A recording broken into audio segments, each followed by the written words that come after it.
नमस्कार दोस्तों, आपका स्वागत है हमारे स्टोरी पॉडकास्ट में। चलिए शुरू करते हैं कहानी। गोदान भाग 17। लेखक मुंशी प्रेमचंद। गोबर अंधेरे ही मुंह उठा और कोदई से विदा मांगी। सबको मालूम हो गया था कि उसका ब्याह हो चुका है, इसलिए उससे कोई विवाह संबंधी चर्चा नहीं की। उसके शील स्वभाव ने सारे घर को मुग्ध कर लिया था। कोदई की माता को तो उसने ऐसे मीठे शब्दों में और उसके मातृपद की रक्षा करते हुए ऐसा उपदेश दिया कि उसने प्रसन्न होकर आशीर्वाद दिया था। तुम बड़ी हो माताजी, पूज्य हो। पुत्र माता के ऋण से 100 जन लेकर भी उऋण नहीं हो सकता, लाख जन लेकर भी उऋण नहीं हो सकता, करोड़ जन लेकर भी नहीं। बुढ़िया इस संख्यातीत श्रद्धा पर गदगद हो गई। इसके बाद गोबर ने जो कुछ कहा उसमें बुढ़िया को अपना मंगल ही दिखाई दिया। वैद्य एक बार रोगी को चंगा कर दे, फिर रोगी उसके हाथों विष भी कुशी से पी लेगा। अब जैसे आज ही बहू घर से रूठ कर चली गई तो किसकी हेठी हुई। बहू को कौन जानता है, किसकी लड़की है, किसकी नातिन है, कौन जानता है। संभव है उसका बाप घसियारा ही रहा हो। बुढ़िया ने निश्चयात्मक भाव से कहा, घसियारा तो है, सवेरे उसका मुंह देख लो तो दिन भर पानी न मिले। हाँ बेटा, पक्का घसियारा। गोबर बोला, तो ऐसे आदमी की क्या हंसी हो सकती है। हंसी हुई तुम्हारी और तुम्हारे आदमी की। जिसने पूछा यही पूछा कि किसकी बहू है, फिर वह अभी लड़की है, अबोध, अलहड़, नीच माता पिता की लड़की है, अच्छी कहां से बन जाए। तुमको तो बूढ़े तोते को राम नाम पढ़ाना पड़ेगा। मारने से तो वो पढ़ेगी नहीं, उसे तो सहज स्नेह से पढ़ाया जा सकता है। ताड़ना भी दो, लेकिन उसके मुंह मत लगो। उसका तो कुछ नहीं बिगड़ता, तुम्हारा अपमान होता है। जब गोबर चलने लगा तो बुढ़िया ने खाड़ और सत्तू मिलाकर उसे खाने को दिया। गांव के और कई आदमी मजूरी की टो में शहर जा रहे थे। बातचीत में रास्ता कट गया और 9 बजते बजते सब लोग अमीनाबाद के बाजार में जा पहुंचे। गोबर हैरान था, इतने आदमी नगर में कहां से आ गए। आदमी पर आदमी गिरा पड़ता था। उस दिन बाजार में 400-500 मजदूरों से कम न थे। राज और बढ़ी और लोहार और बेलदार और खाट बुनने वाले और टोकरी ढोने वाले और संगतराश सभी जमा थे। गोबर ये जमघट देखकर निराश हो गया। इतने सारे मजूरों को कहाँ काम मिला जाता है, और उसके हाथ में तो कोई औजार भी नहीं है। कोई क्या जानेगा कि वह क्या काम कर सकता है। कोई उसे क्यों रखने लगा। बिना औजार के उसे कौन पूछेगा। धीरे धीरे एक एक करके मजूरों को काम मिलता जा रहा था। कुछ लोग निराश होकर घर लौटे जा रहे थे। अधिकतर वे बूढ़े और निकम्मे बच रहे थे, जिनका कोई पुछत्तर न था, और उन्हीं में गोबर भी था। लेकिन अभी आज उसके पास खाने को है, कोई गम नहीं। सहसा मिर्जा खुर्शेद ने मजदूरों के बीच में आकर ऊंची आवाज से कहा, जिसको 6 आने रोज पर काम करना हो वो मेरे साथ आए। सबको 6 आने मिलेंगे। 5 बजे छुट्टी मिलेगी। 10-5 राजों और बढ़ियों को छोड़कर सब के सब उनके साथ चलने को तैयार हो गए। 400 फटेहालों की एक विशाल सेना सज गई। आगे मिर्जा थे, कंधे पर मोटा सोटा रखे हुए। पीछे भूखमरों की लंबी तार थी, जैसे भेड़े हों। एक बूढ़े ने मिर्जा से पूछा, कौन काम करना है मालिक। मिर्जा साहब ने जो काम बतलाया उस पर सब और भी चकित हो गए। केवल एक कबड्डी खेलना। यह कैसा आदमी है जो कबड्डी खेलने के लिए 6 आना रोज दे रहा है। सनकी तो नहीं है कोई। बहुत धन पाकर आदमी सनकी हो जाता है। बहुत पढ़ लेने से भी आदमी पागल हो जाते हैं। कुछ लोगों को संदेह होने लगा, कहीं ये कोई मखौल तो नहीं है। यहां से घर पर ले जाकर कह दे कोई काम नहीं है, तो कौन इसका क्या कर लेगा। वह चाहे कबड्डी खेलाए, चाहे आंख में चौनी, चाहे गुल्ली डंडा, मजूरी पेशगी दे दे। ऐसे झक्कड़ आदमी का क्या भरोसा। गोबर ने डरते डरते कहा, मालिक, हमारे पास कुछ खाने को नहीं है। पैसे मिल जाएं तो कुछ लेकर खा लूं। मिर्जा ने झट 6 आने पैसे उसके हाथ में रख दिए और ललकार कर बोले, मजूरी सबको चलते चलते पेशगी दे दी जाएगी, इसकी चिंता मत करो। मिर्जा साहब ने शहर के बाहर थोड़ी सी जमीन ले रखी थी। मजूरों ने जाकर देखा तो एक बड़ा अहाता घिरा हुआ था और उसके अंदर केवल एक छोटी सी फूस की झोंपड़ी थी, जिसमें 3-4 कुर्सियां थी, एक मेज, थोड़ी सी किताबें मेज पर रखी हुई थी। झोंपड़ी बेलों और लताओं से ढकी हुई बहुत सुंदर लगती थी। अहाते में एक तरफ आम और नींबू और अमरूद के पौधे लगे हुए थे, दूसरी तरफ कुछ फूल। बड़ा हिस्सा पड़ती था। मिर्जा ने सबको कतार में खड़ा करके ही मजूरी बांट दी। अब किसी को उनके पागलपन में संदेह न रहा। गोबर पैसे पहले ही पा चुका था। मिर्जा ने उसे बुलाकर पौधे सिंचने का काम सौंपा। उसे कबड्डी खेलने को न मिलेगी। मन में ऐंठ कर रह गया, इन बुड्ढों को उठा उठाकर पटकता, लेकिन कोई परवाह नहीं। बहुत कबड्डी खेल चुका है, पैसे तो पूरे मिल गए। आज युगों के बाद इन जराग्रस्तों, वृद्धों को कबड्डी खेलने का सौभाग्य मिला। अधिकतर तो ऐसे थे जिन्हें याद भी न आता था कि कभी कबड्डी खेली है या नहीं। दिन भर शहर में पिसते थे, पहर रात गए घर पहुंचते थे और जो कुछ रूखा सूखा मिल जाता था खाकर पड़े रहते थे। प्रातःकाल फिर वही चरखा शुरू हो जाता था। जीवन नीरस, निरानंद, केवल एक ढर्रा मात्र हो गया था। आज जो यह अवसर मिला तो बूढ़े भी जवान हो गए। अधमरे बूढ़े ठठरिया लिए, मुंह में दांत न पेट में आत, जांग के ऊपर धोतियां या तहमत चढ़ाए ताल ठोक ठोक कर उछल रहे थे, मानो उन बूढ़ी हड्डियों में जवानी ठूंस पड़ी हो। चटपट पाली बन गई, 2 नायक बन गए। गोइयों का चुनाव होने लगा और 12 बजते बजते खेल शुरू हो गया। जाड़ों की ठंडी धूप ऐसी क्रीड़ाओं के लिए आदर्श ऋतु है। इधर अहाते के फाटक पर मिर्जा साहब तमाशाइयों को टिकट बांट रहे थे। उन पर इस तरह की कोई न कोई सनक हमेशा सवार रहती थी। अमीरों से पैसा लेकर गरीबों को बांट देना, इस बूढ़ी कबड्डी का विज्ञापन कई दिन से हो रहा था। बड़े बड़े पोस्टर चिपकाए गए थे, नोटिस बांटे गए थे। ये खेल अपने ढंग का निराला होगा, बिल्कुल अभूतपूर्व। भारत के बूढ़े आज भी कैसे पोढ़े हैं, जिन्हें ये देखना हो आए और अपनी आंखें तृप्त कर ले। जिसने ये तमाशा न देखा वो पछताएगा। ऐसा सुअवसर फिर न मिलेगा। टिकट 10 रुपए से लेकर 2 आने तक के थे। 3 बजते बजते सारा अहाता भर गया। मोटरों और फिटनों का तांता लगा हुआ था। 2000 से कम की भीड़ न थी। रईसों के लिए कुर्सियों और बेंचों का इंतजाम था। साधारण जनता के लिए साफ सुथरी जमीन। मिस मालती, मेहता, खन्ना, तमखा और राय साहब सभी विराजमान थे। खेल शुरू हुआ तो मिर्जा ने मेहता से कहा, आइए डॉक्टर साहब, एक गोई मेरी और आपकी भी हो जाए। मिस मालती बोली, फिलॉसफर का जोड़ फिलॉसफर ही से हो सकता है। मिर्जा ने मूंछों पर ताव देकर कहा, तो क्या आप समझती हैं, मैं फिलॉसफर नहीं हूं। मेरे पास पुछल्ला नहीं है, लेकिन हूं मैं फिलॉसफर।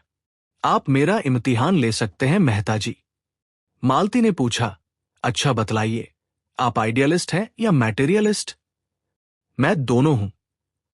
ये क्यों कर? बहुत अच्छी तरह। जब जैसा मौका देखा वैसा बन गया।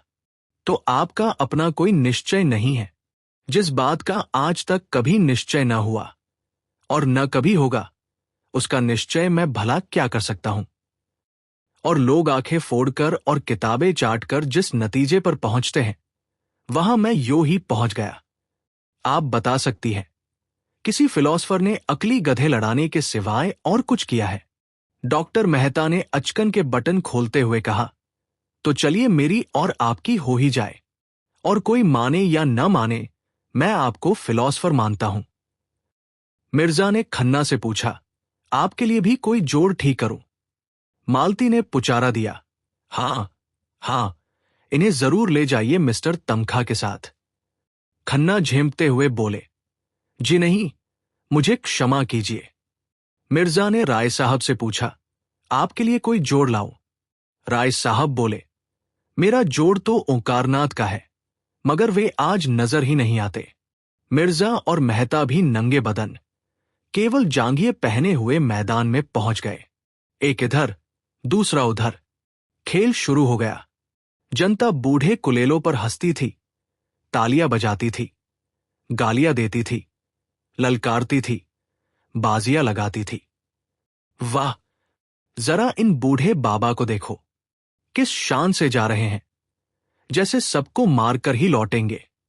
अच्छा, दूसरी तरफ से भी उन्हीं के बड़े भाई निकले। दोनों कैसे पैंतरे बदल रहे हैं। इन हड्डियों में अभी बहुत जान है। इन लोगों ने जितना घी खाया है, उतना अब हमें पानी भी मयस्सर नहीं। लोग कहते हैं भारत धनी हो रहा है, होता होगा। हम तो यही देखते हैं कि इन बुड्ढों जैसे जीवट के जवान भी आज मुश्किल से निकलेंगे। वो उधर वाले बुड्ढे ने इसे दबोच लिया। बेचारा छूट निकलने के लिए कितना जोर मार रहा है, मगर अब नहीं जा सकते बच्चा। एक को 3 लिपट गए। इस तरह लोग अपनी दिलचस्पी जाहिर कर रहे थे। उनका सारा ध्यान मैदान की ओर था। खिलाड़ियों के आघात प्रत्याघात, उछल-कूद, धरपकड़ और उनके मरने जीने में सभी तन्मय हो रहे थे। कभी चारों तरफ से खखे बढ़ते, कभी कोई अन्याय या धांधली देखकर लोग छोड़ दो का गुल मचाते। कुछ लोग तैश में आकर पाली की तरफ दौड़ते, लेकिन जो थोड़े से सज्जन शामियाने में ऊंचे दर्जे के टिकट लेकर बैठे थे, उन्हें इस खेल में विशेष आनंद नहीं मिल रहा था। वे इससे अधिक महत्व की बातें कर रहे थे। खन्ना ने जिंजर का गिलास खाली करके सिगार सुलगाया और राय साहब से बोले, मैंने आपसे कह दिया, बैंक इससे कम सूद पर किसी तरह राजी न होगा, और ये रियायत भी मैंने आपके साथ की है, क्योंकि आपके साथ घर का मुआमला है। राय साहब ने मूंछों में मुस्कुराहट को लपेट कर कहा, आपकी नीति में घरवालों को ही उल्टे छुरे से हलाल करना चाहिए। यह आप क्या फरमा रहे हैं? ठीक कह रहा हूं। सूर्य प्रताप सिंह से आपने केवल 7% लिया है, मुझसे 9% मांग रहे हैं, और उस पर एहसान भी रखते हैं। क्यों न हो? खन्ना ने कह कहा मारा, मानो ये कथन हंसने के ही योग्य था। उन शर्तों पर मैं आपसे भी वही सूद ले लूंगा। हमने उनकी जायदाद रहन रख ली है, और शायद ये जायदाद फिर उनके हाथ न जाएगी। मैं अपनी कोई जायदाद निकाल दूंगा। 9% देने से ये कहीं अच्छा है कि फालतू जायदाद अलग कर दूं। मेरी जैक्सन रोड वाली कोठी आप निकलवा दें, कमीशन ले लीजिएगा। उस कोठी का सुबीते से निकलना जरा मुश्किल है। आप जानते हैं वो जगह बस्ती से कितनी दूर है, मगर खैर, देखूंगा। आप उसकी कीमत का क्या अंदाजा करते हैं? राय साहब ने 1,25,000 बताए। 15 बीघे जमीन भी तो है उसके साथ। खन्ना स्तंभित हो गए, बोले, आप आज के 15 साल पहले का स्वप्न देख रहे हैं राय साहब। आपको मालूम होना चाहिए कि इधर जायदादों के मूल्य में 50% की कमी हो गई है। राय साहब ने बुरा मानकर कहा, जी नहीं, 15 साल पहले उसकी कीमत 1.5 लाख थी। मैं खरीदार की तलाश में रहूंगा, मगर मेरा कमीशन 5% होगा आपसे, औरों से शायद 10% हो। क्यों? क्या करोगे इतने रुपए लेकर? आप जो चाहे दे दीजिएगा। अब तो राजी हुए। शुगर के हिस्से अभी तक आपने ना खरीदे, अब बहुत थोड़े से हिस्से बच रहे हैं। हाथ मलते रह जाइएगा। इंश्योरेंस की पॉलिसी भी आपने न ली। आप में टालमटोल की बुरी आदत है। जब अपने लाभ की बातों का इतना टालमटोल है, तब दूसरों को आप लोगों से क्या लाभ हो सकता है? इसी से कहते हैं, रियासत आदमी की अक्ल चढ़ जाती है। मेरा बस चले तो मैं ताल्लुकेदारी की रियासतें जब्त कर लूं। मिस्टर तंखा मालती पर जाल फेंक रहे थे। मालती ने साफ कह दिया था कि वह इलेक्शन के झमेले में नहीं पड़ना चाहती, पर तंखा इतनी आसानी से हार मानने वाले व्यक्ति न थे। आकर कुहनियों के बल मेज पर टिककर बोले, आप जरा उस मामले पर फिर विचार करें। मैं कहता हूं, ऐसा मौका शायद आपको फिर न मिले। रानी साहब चंदा को आपके मुकाबले में रुपए में एक आना भी चांस नहीं है। मेरी इच्छा केवल यह है कि काउंसिल में ऐसे लोग जाए जिन्होंने जीवन में कुछ अनुभव प्राप्त किया है और जनता की कुछ सेवा की है। जिस महिला ने भोगविलास के सिवा कुछ जाना ही नहीं, जिसने जनता को हमेशा अपनी कार का पेरोल समझा, जिसकी सबसे मूल्यवान सेवा वे पार्टियां है जो वह गवर्नरों और सेक्रेटरियों को दिया करती है, उनके लिए इस काउंसिल में स्थान नहीं है। नई काउंसिल में बहुत कुछ अधिकार प्रतिनिधियों के हाथ में होगा और मैं नहीं चाहता कि वो अधिकार अंधिकारियों के हाथ में जाए। मालती ने पीछा छुड़ाने के लिए कहा, लेकिन साहब, मेरे पास 10-20 हजार इलेक्शन पर खर्च करने के लिए कहा है। रानी साहब तो 2-4 लाख खर्च कर सकती है। मुझे भी साल में 1,500 रुपए उनसे मिल जाते हैं। ये रकम भी हाथ से निकल जाएगी। पहले आप ये बता दे कि आप जाना चाहती हैं या नहीं। जाना तो चाहती हूं, मगर फ्री पास मिल जाए तो ये मेरा जिम्मा रहा। आपको फ्री पास मिल जाएगा। जी नहीं, क्षमा कीजिए, मैं हार की जिल्लत नहीं उठाना चाहती। जब रानी साहब रुपए की थैलियां खोल देंगी और एक एक वोट पर एक एक अशर्फी चढ़ने लगेगी, तो शायद आप भी उधर वोट देंगे। आपके ख्याल में इलेक्शन महज रुपए से जीता जा सकता है। जी नहीं, व्यक्ति भी एक चीज है, लेकिन मैंने केवल एक बार जेल जाने के सिवा और क्या जनसेवा की है। और सच पूछिए तो उस बार भी मैं अपने मतलब ही से गई थी, उसी तरह जैसे राय साहब और खन्ना गए थे। इस नई सभ्यता का आधार धन है। विद्या और सेवा और कुल और जाति सब धन के सामने ही है। कभी कभी इतिहास में ऐसे अवसर आ जाते हैं जब धन को आंदोलन के सामने नीचा देखना पड़ता है, मगर इसे अपवाद समझिए। मैं अपनी बात कहती हूं। कोई गरीब औरत दवाखाने में आ जाती है तो घंटों उससे बोलती तक नहीं, पर कोई महिला कार पर आ गई तो द्वार तक जाकर उसका स्वागत करती हूं और उसकी ऐसी उपासना करती हूं मानो साक्षात देवी है। मेरी और रानी साहब का कोई मुकाबला नहीं। जिस तरह के कौंसिल बन रहे हैं, उनके लिए रानी साहब ही ज्यादा उपयुक्त है। उधर मैदान में मेहता की टीम कमजोर पड़ती जाती थी। आधे से ज्यादा खिलाड़ी मर चुके थे। मेहता ने अपने जीवन में कभी कबड्डी न खेली थी। मिर्जा इस फन के उस्ताद थे। मेहता की तातीलें, छुट्टियां अभिनय के अभ्यास में कटती थी। रूप भरने में वे अच्छे अच्छों को चकित कर देते थे और मिर्जा के लिए सारी दिलचस्पी अखाड़े में थी, पहलवानों के भी और परियों के भी। मालती का ध्यान उधर भी लगा हुआ था। उठकर राय साहब से बोली, मेहता की पार्टी तो बुरी तरह पिट रही है। राय साहब और खन्ना में इंश्योरेंस की बातें हो रही थी। राय साहब उस प्रसंग से ऊबे हुए मालूम होते थे। मालती ने मानो उन्हें एक बंधन से मुक्त कर दिया। उठकर बोले, जी हां, पिट तो रही है। मिर्जा पक्का खिलाड़ी है। मेहता को ये क्या सनक सूझी। व्यर्थ अपनी भद करा रहे हैं। इसमें काहे की भद? दिल लगी ही तो है। मेहता की तरफ से जो बाहर निकलता है वही मर जाता है। एक क्षण के बाद उसने पूछा, क्या इस खेल में हाफ टाइम नहीं होता? खन्ना को शरारत सूझी। बोले, आप चले थे मिर्जा से मुकाबला करने। समझते थे यह भी फिलॉसफी है। मैं पूछती हूं, इस खेल में हाफ टाइम नहीं होता? खन्ना ने फिर चिढ़ाया। अब खेल ही खत्म हुआ जाता है। मजा आएगा तब जब मिर्जा मेहता को दबोच कर रगड़ेंगे और मेहता साहब ची बोलेंगे। मैं तुमसे नहीं पूछती, राय साहब से पूछती हूं। राय साहब बोले, इस खेल में हाफ टाइम। एक ही एक आदमी तो सामने आता है। अच्छा, मेहता का एक आदमी और मर गया। खन्ना बोले, आप देखती रहिए। इसी तरह सब मर जाएंगे और आखिर में मेहता साहब भी मरेंगे। मालती जल गई। आपकी हिम्मत न पड़ी बाहर निकलने की। मैं गवारों के खेल नहीं खेलता। मेरे लिए टेनिस है। टेनिस में भी मैं तुम्हें सैकड़ों गेम दे चुकी हूं। आपसे जीतने का दावा ही कब है? अगर दावा हो तो मैं तैयार हूं। मालती उन्हें फटकार बताकर फिर अपनी जगह पर आ बैठी। किसी को मेहता से हमदर्दी नहीं है। कोई ये नहीं कहता कि अब खेल खत्म कर दिया जाए। मेहता भी अजीब बुद्धू आदमी है। कुछ धांधली क्यों नहीं कर बैठते? यहां अपनी न्यायप्रियता दिखा रहे हैं। अभी हार कर लौटेंगे तो चारों तरफ से तालियां पड़ेंगी।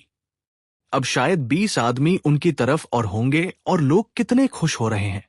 ज्यों-ज्यों अंत समीप आता जाता था, लोग अधीर होते जाते थे और पाली की तरफ बढ़ते जाते थे। रस्सी का जो एक कटघरासा बनाया गया था, वो तोड़ दिया गया।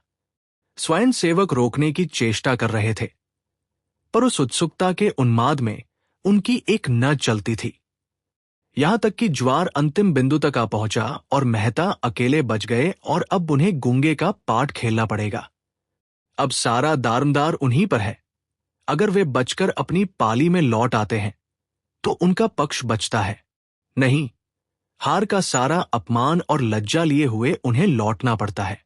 वे दूसरे पक्ष के जितने आदमियों को छूकर अपनी पाली में आएंगे वे सब मर जाएंगे और उतने ही आदमी उनकी तरफ जी उठेंगे। सबकी आंखें मेहता की ओर लगी हुई थी। वह मेहता चले। जनता ने चारों ओर से आकर पाली को घेर लिया। तन्मयता अपनी पराकाष्ठा पर थी। मेहता कितने शांत भाव से शत्रुओं की ओर जा रहे हैं। उनकी प्रत्येक गति जनता पर प्रतिबिंबित हो जाती है। किसी की गर्दन टेढ़ी हुई जाती है, कोई आगे को झुक पड़ता है। वातावरण गर्म हो गया। पारा ज्वाला बिंदु पर आ पहुंचा है। मेहता शत्रुदल में घुसे। दल पीछे हटता जाता है। उनका संगठन इतना दृढ़ है कि मेहता की पकड़ या स्पर्श में कोई नहीं आ रहा है।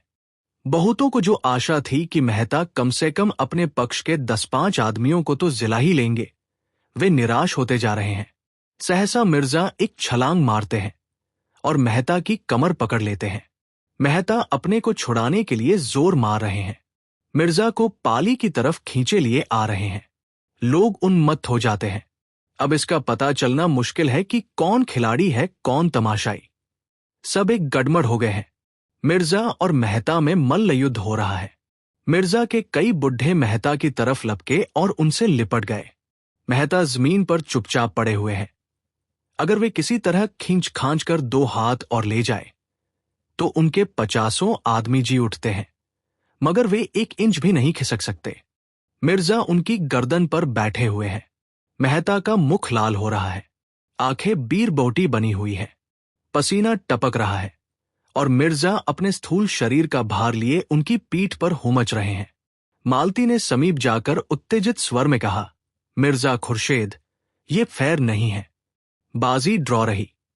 खुर्शेद ने मेहता की गर्दन पर एक घस्सा लगाकर कहा, जब तक ये ची न बोलेंगे मैं हरगिज न छोड़ूंगा। क्यों नहीं? ची बोलते। मालती और आगे बढ़ी। ची बुलाने के लिए आप इतनी जबरदस्ती नहीं कर सकते। मिर्जा ने मेहता की पीठ पर हुंच कर कहा, बेशक कर सकता हूं। आप इनसे कह दें। ची बोले, मैं अभी उठा जाता हूं। मेहता ने एक बार फिर उठने की चेष्टा की, पर मिर्जा ने उनकी गर्दन दबा दी। मालती ने उनका हाथ पकड़कर घसीटने की कोशिश करके कहा, यह खेल नहीं, अदावत है। अदावत ही सही, आप न छोड़ेंगे? उसी वक्त जैसे कोई भूकंप आ गया। मिर्जा साहब जमीन पर पड़े हुए थे और मेहता दौड़े हुए पाली की ओर भागे जा रहे थे और हजारों आदमी पागलों की तरह टोपियां और पगड़ियां और छड़ियां उछाल रहे थे। कैसे ये काया पलट हुई, कोई समझ न सका। मिर्जा ने मेहता को गोद में उठा लिया और लिए हुए शामियाने तक आए। प्रत्येक मुख पर ये शब्द थे, डॉक्टर साहब ने बाजी मार ली। और प्रत्येक आदमी इस हारी हुई बाजी के एक बारगी पलट जाने पर विस्मित था। सभी मेहता के जीवट और धैर्य का बखान कर रहे थे। मजदूरों के लिए पहले से नारंगियां मंगा ली गई थी। उन्हें एक एक नारंगी देकर विदा किया गया। शामियाने में मेहमानों के चाय पानी का आयोजन था। मेहता और मिर्जा एक ही मेज पर आमने सामने बैठे। मालती मेहता के बगल में बैठी। मेहता ने कहा, मुझे आज एक नया अनुभव हुआ। महिला की सहानुभूति हार को जीत बना सकती है। मिर्जा ने मालती की ओर देखा। अच्छा, ये बात थी। जभी तो मुझे हैरत हो रही थी कि आप एकाएक कैसे ऊपर आ गए। मालती शर्म से लाल हुई जाती थी। बोली, आप बड़े बेमुरौवत आदमी हैं मिर्जा जी। मुझे आज मालूम हुआ, कसूर इनका था। ये क्यों ची नहीं बोलते थे? मैं तो ची न बोलता, चाहे आप मेरी जान ही ले लेते। कुछ देर मित्रों में गपशप होती रही। फिर धन्यवाद के और मुबारकबाद के भाषण हुए और मेहमान लोग विदा हुए। मालती को भी एक विजिट करनी थी, वो भी चली गई। केवल मेहता और मिर्जा रह गए। उन्हें अभी स्नान करना था। मिट्टी में सने हुए थे, कपड़े कैसे पहनते? गोबर पानी खींच लाया और दोनों दोस्त नहाने लगे। मिर्जा ने पूछा, शादी कब तक होगी? मेहता ने अचंभे में आकर पूछा, किसकी? आपकी। मेरी शादी किसके साथ हो रही है? वाह, आप तो ऐसा उड़ रहे हैं, गोया ये भी छिपाने की बात है। नहीं नहीं, मैं सच कहता हूं, मुझे बिल्कुल खबर नहीं है। क्या मेरी शादी होने जा रही है? और आप क्या समझते हैं, मिस मालती आपकी कंपेनियन बनकर रहेंगी?